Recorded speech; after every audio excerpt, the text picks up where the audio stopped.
नमस्कार दोस्तों, मैं अंकुर उपाध्याय स्वागत करता हूं आप सभी का एक बार फिर से अपनी नई वीडियो में।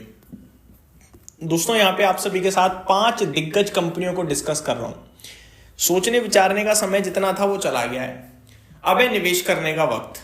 देखो मुझे पता है जब मैं वीडियो ऐसी बनाता हूं आजकल लोग फ्रस्ट्रेट हुए पड़े हैं लॉसेस को देखकर, तो वो नेगेटिव कमेंट करना करते हैं शुरू। मुझे उससे कोई मतलब नहीं है। मुझे मतलब है कि अगर 10 में से 3 लोग भी अगर पैसा लगा रहे हैं और वो ये सारे शेयर्स पे ध्यान देकर पैसा लगाते हैं और उनकी वेल्थ बनती है अगर, तो मैं खुश हूं वीडियो बनाने से। सबसे पहले मैं आपको एक एक करके 5 स्टॉक्स के बारे में बताता हूं। पांचों की पांचों दिग्गज कंपनियां हैं अपने क्षेत्र में भी और वैसे भी, ठीक है। रिस्क की प्रोबेबिलिटी मुझे लगता है बहुत कम है। यहाँ पे लार्ज कैप्स हैं, दिग्गज लार्ज कैप हैं।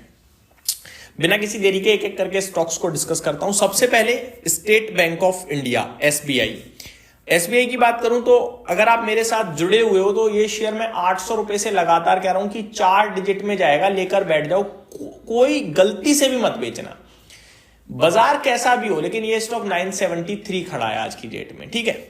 इस स्टॉक ने परफॉर्म किया और जून जुलाई से लेकर अभी तक आप देख लो बढ़िया, ऑलमोस्ट 20% गेन चल रहा है, जिसमें बाजार की हालत खराब है, ठीक है। लेकिन ये स्टॉक आपके लिए बढ़िया कर रहा है।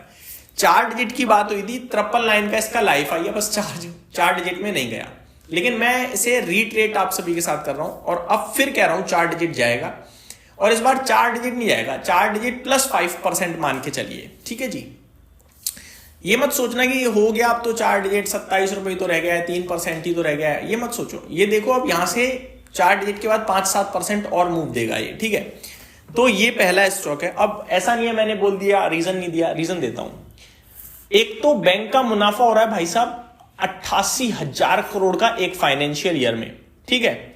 मतलब 10 के मल्टीपल्स पे ट्रेड कर रही है कंपनी, 9 लाख करोड़ का मार्केट कैप है। दूसरी बात, इतने बड़े मुनाफे होने के बावजूद 10% की ग्रोथ आ रही है, तो ये बहुत सस्ता है मेरे हिसाब से। यहाँ बहुत अपॉर्चुनिटी है और जो इस समय आरबीआई कर रहा है वो सरकारी बैंकों के लिए बहुत बेनिफिशियरी है। दूसरा स्टॉक है दोस्तों एक दिग्गज आईटी कंपनी जो मेरी फेवरेट है, मतलब one of my favourite, HCL technologies. ये ना ज्यादा लोग फोकस नहीं करते इस पे, सिर्फ नडार जी की ये कंपनी है और एक दमदार कंपनी है भाई साहब। ये आपको डिविडेंड देती है, ये आपको बढ़िया अर्निंग्स देती है, ये आपको कंपाउंडेड की पावर से ग्रोथ देती है। इस कंपनी का अगर आप ट्रैक रिकॉर्ड देखोगे ना, ये ऑलमोस्ट 4 साल में डबल होता है ज्यादातर। अभी ये 1615 पे है, 2000 का ऊपर में हाई लगाया हुआ है इस स्टॉक ने। मेरा मानना यह है कि इस स्टॉक में आप निवेश के मौके तलाशते रहिए। 12 तारीख को इस कंपनी के नतीजे भी आने हैं, मैं आपको ये भी बताना चाहूंगा, यानी कि रिजल्ट भी इसके हैं 12 जनवरी को, तो वो भी आपके साथ मैं शेयर करना चाहूंगा। इस कंपनी के बारे में बात करूं तो 25 के पीई पे 4,40,000 करोड़ के समथिंग का मार्केट कैप, एक बेहतरीन फंडामेंटल वाली कंपनी है। 2.5-3% की इसकी डिविडेंड यील्ड है। टेक्निकली देखें तो स्ट्रॉन्ग ही है, 3 महीने में तो रिबाउंड आ गया है अच्छा खासा, लगभग 1400 रुपए चला गया था स्टॉक, वहां से तो देखोगे तो 16-17% ऊपर आ गया है। मैं बताऊं एग्जैक्टली अक्टूबर में 1380 के समथिंग चला गया था। मेरे को लगता है ये स्टॉक ऐसा है जहां पे आपको निवेश के मौके तलाशने चाहिए। ये दूसरा स्टॉक है। तीसरा इसी क्षेत्र की दिग्गज कंपनी इन्फोसिस।